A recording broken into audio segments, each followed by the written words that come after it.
Olá, pessoal, tudo bem com vocês? Finalmente estamos de volta com a nossa série de provérbios. Estou muito animada para conversar com vocês e não vamos perder tempo. Nós estamos aqui agora voltando, né? E a gente tinha parado em Provérbios 13, que foi um vídeo excelente, onde nós falamos sobre a vara da disciplina. Então, se você não assistiu, procura aí que foi o último vídeo de Provérbios, tá? Provérbios 13. E é muito interessante porque eu voltei aqui, né, só para dar uma lida, e na minha Bíblia, na nova versão transformadora, você nem encontra mais aquele verso da vara como sendo vara, mas eles falam da disciplina. Olha só que interessante, eu achei bem legal, porque realmente traz um sentido melhor, né, para nós. Mas se você quiser ver, né, essa conversa que nós tivemos aí sobre a vara, que foi bem intensa e muito boa, Provérbios 13, tá? Foi o vídeo anterior a esse aqui. Mas aqui em Provérbios 14, nós vamos falar um pouco sobre a insensatez, principalmente. Mas a gente sabe que em Provérbios tem vários tópicos, né, que ele acaba citando, e a gente sempre acaba tocando um pouquinho em cada um, né? Mas, para quem está chegando agora, seja muito bem-vindo, e eu vou só explicar como que funciona um pouquinho aqui. Então, a gente vai estudando, né, cada capítulo de Provérbios, e eu pego versos que mais me chamaram a atenção nesse capítulo, né, que me impressionaram, assim, para falar com vocês. Então, eu marco esses versos, tá? E pra gente conversar. Então, é algo que vem assim do meu estudo para vocês, porque não teria como a gente estudar o capítulo inteiro, porque é muito extenso, verso por verso, fica algo muito extenso e puxado para nós, como pais, né? Teria que ser uma coisa mais especial assim. Mas os principais, o que eu acho que tem mais a ver com a educação, assim, para trazer diretamente, né, sobre o assunto educação, tem como a gente aplicar para a educação de filhos e para nós como pais, são os que eu acabo trazendo aqui. Correto, pessoal? Tudo bem? Então, nós estamos aqui com a palavra de Deus aberta. Pegue a sua Bíblia, vamos abrir em Provérbios 14 e vamos começar a estudar, então, esse livro, que olha, sensacional, viu? Então, principalmente, como vocês viram aí, a gente vai falar sobre a insensatez. Aqui em Provérbios 14, no verso número 1, já tem um verso muito conhecido que eu não podia deixar de destacar aqui, que é sobre a mulher sábia, né? A mulher sábia edifica o lar, mas a insensata, ela destrói o seu lar com as próprias mãos. Então, é algo que eu nem preciso dizer, né? Falar muito aqui com vocês. Precisamos de sabedoria. E a mulher, principalmente, que na maioria das vezes é quem fica ali no seu lar, e com a doçura dela e com as qualidades especiais que Deus deu para a mulher, ela tem sim um papel muito importante dentro do lar que é totalmente diferente do homem. Então, uma mulher que busca sabedoria, ela edifica o seu lar. O que é edificar? Vai fazer aquele lar crescer, tá? Crescer em sabedoria junto com ela. Então, se você é insensato, você acaba destruindo o seu lar com as próprias mãos, está escrito aqui, né, nessa versão. Então, é muito importante a gente pensar sobre isso e a gente vai agora discorrer falando muito sobre a insensatez e vocês vão entender um pouquinho melhor, né, sobre o que é o insensato. Então, vamos lá. O verso 3, eu já marquei aqui também, olha só. A conversa arrogante do insensato se torna uma vara que o castiga. Olha só, eles trouxeram a vara aqui nesse provérbio. Mas as palavras do sábio o protegem. Então, vocês percebem que a gente tem muito aqui a palavra insensatez e sabedoria, certo? Então, a gente vê sempre essas duas palavras num verso só, porque são totalmente opostos. Uma pessoa insensata, ela é uma pessoa que ela não pensa antes de fazer as coisas, ela acaba sendo meio tola, né? Porque ela é insensata. Ela não pensa para fazer, gente. É uma pessoa que ela faz por fazer ou pelo impulso ali no momento, ela faz o que ela acha que tá certo e acaba sendo insensata nas situações. Não é, deu para entender, é isso daí, né? A gente sabe, nossa, aquela pessoa foi muito. Tem uma outra palavra que a gente usa muito no lugar de insensata, ela foi muito inconveniente, é uma pessoa insensata, tá? Quando a pessoa não é conveniente também, ela está sendo insensata. E em vários momentos, nós acabamos sendo assim por causa dos nossos impulsos. Então, a gente consegue aí fazer um link com o quê? Falta de domínio próprio, certo? Olha só que interessante onde vai, né? E aqui nesse verso está trazendo isso. A conversa arrogante. O que é arrogante? Nós sabemos o que é uma pessoa arrogante, né?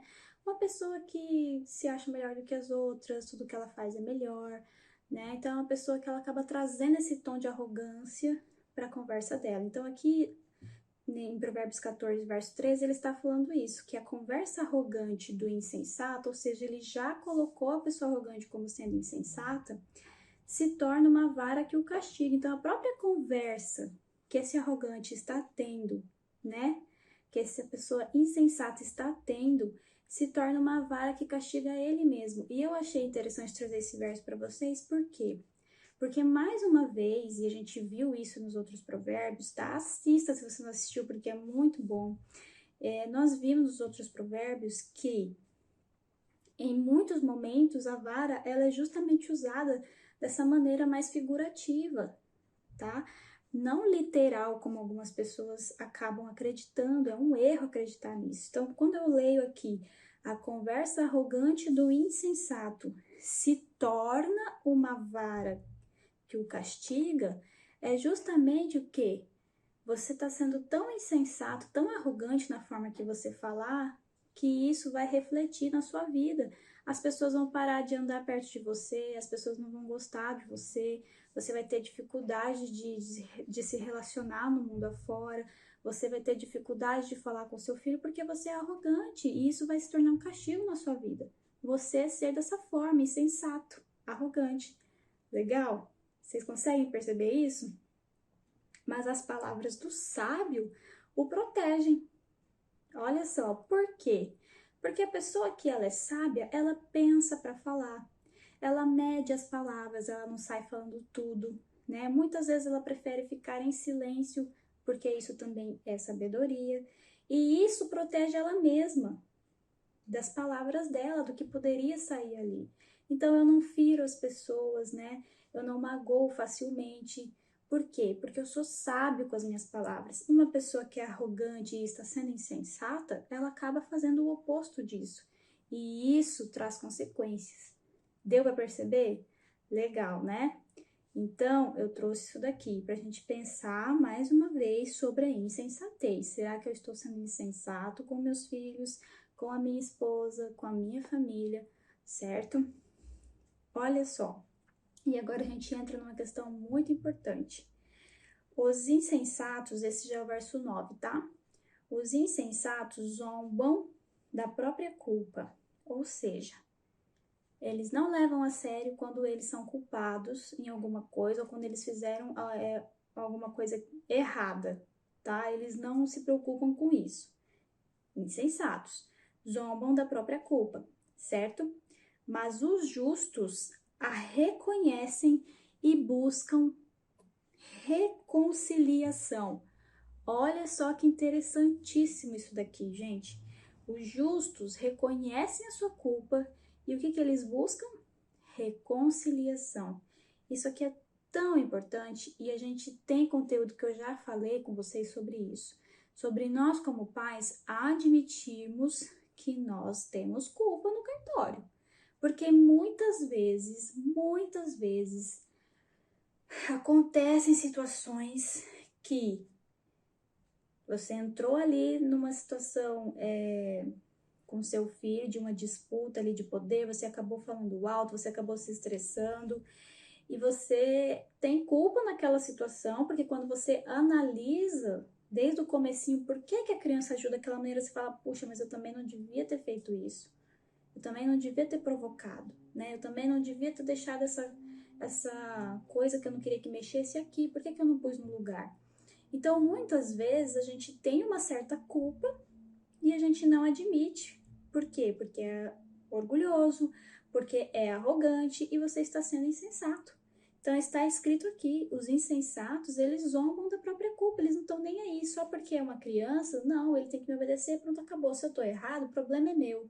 Mas a criança tem que me obedecer. Olha só isso, gente, olha, vocês percebem, eu falando, eu já acho tão grotesco isso, porque realmente é uma coisa banal, sabe? Não vem assim de Deus, porque Jesus ele não era assim. Ele era uma pessoa mansa, ele era uma pessoa humilde, ele é tardio em irar-se, vocês sabem disso. Então, esse orgulho de achar que, mesmo que eu tenha culpa, eu não tô nem aí, está errado, tá? E você tá trazendo uma coisa muito pesada dentro do seu lar. Os justos, eles reconhecem a culpa e eles buscam se reconciliar. Então, filho, me perdoa. Me perdoa. Eu estava nervosa, eu gritei com você, eu não devia ter feito isso. Às vezes você nem tem culpa, mas o fato de você ter gritado, de você ter elevado a voz, é uma forma de desrespeito e você leva isso para o seu filho, para ele reproduzir depois. Então, eu já passei por isso, porque eu sou uma pessoa um pouco colérica e eu acabo tendo explosões de sentimentos em determinadas situações, e é uma coisa que eu trabalho muito para controlar. Mas eu já tive sim essa descarga em cima da minha filha e eu tive que ter aqui, ó, sabedoria para reconhecer aquilo, gente, e buscar me reconciliar com ela. Por quê? Porque é algo necessário. Você está ensinando sobre perdão, você está ensinando sobre respeito para o seu filho, ensinando para ele qual é a maneira ideal de tratar as pessoas, tá? E você só consegue ensinar essas lições na vida do seu filho se você é assim. Então, eu já precisei passar por isso e falar, filha, me perdoa, eu fiquei muito nervosa, eu gritei com você, eu não devia ter feito isso, não precisava ter feito isso, o que você fez foi errado? Foi, mas a mamãe também errou quando gritou com você, e eu já tive que fazer isso. Gente, é uma coisa tão impressionante, porque as crianças, elas são muito rápidas em perdoar a gente, e eu já tive situações com a Betina, que quando eu fiz, né, me humilhei dessa forma para ela, reconheci o meu erro, ela chorava, mas assim, ela chorava com uma sensação de tipo assim, nossa, que alívio, e vinha me abraçar de uma maneira que eu chorava junto constrangida.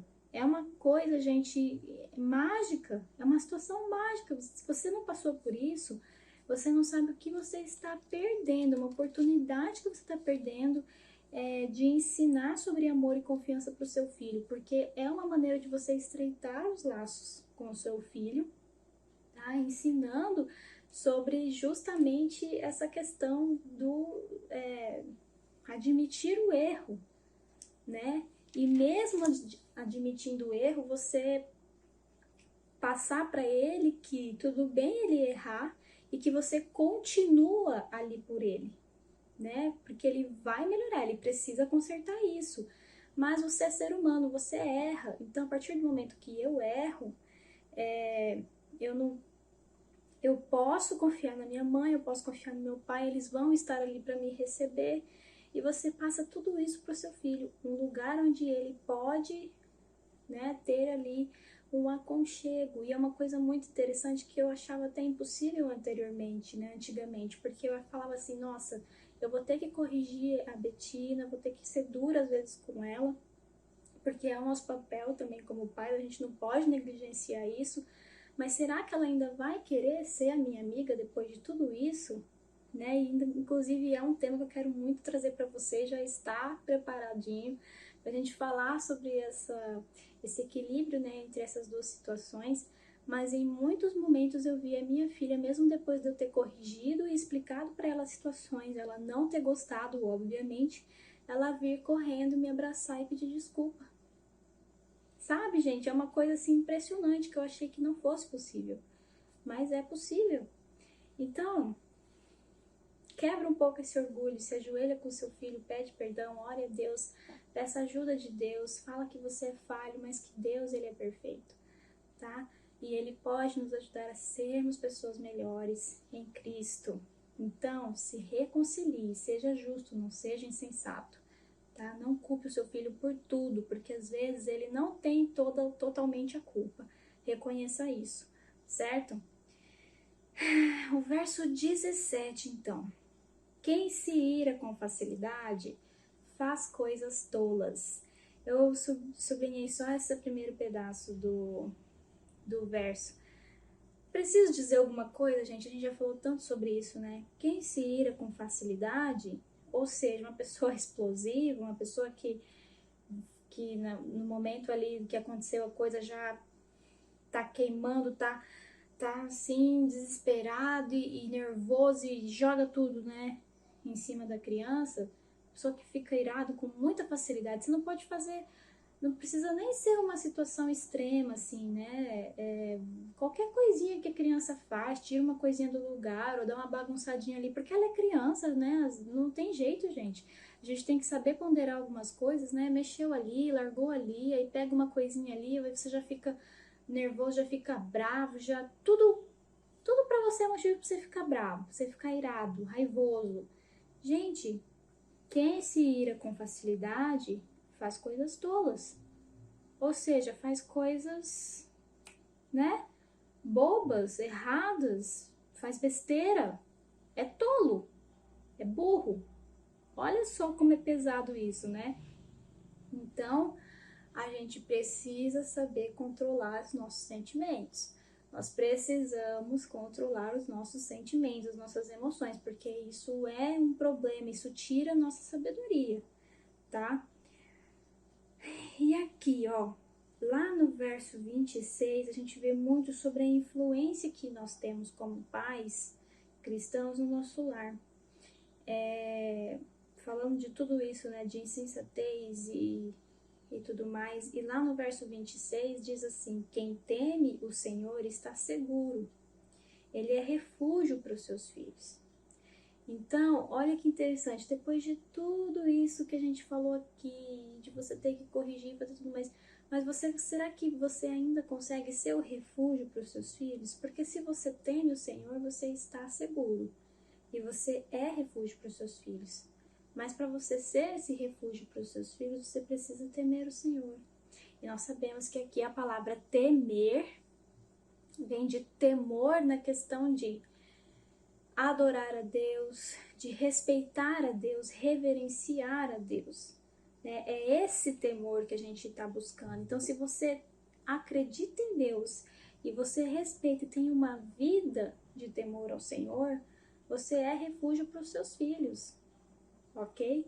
Então, nós temos uma influência enorme na nossa casa, no nosso lar, como pais, tá?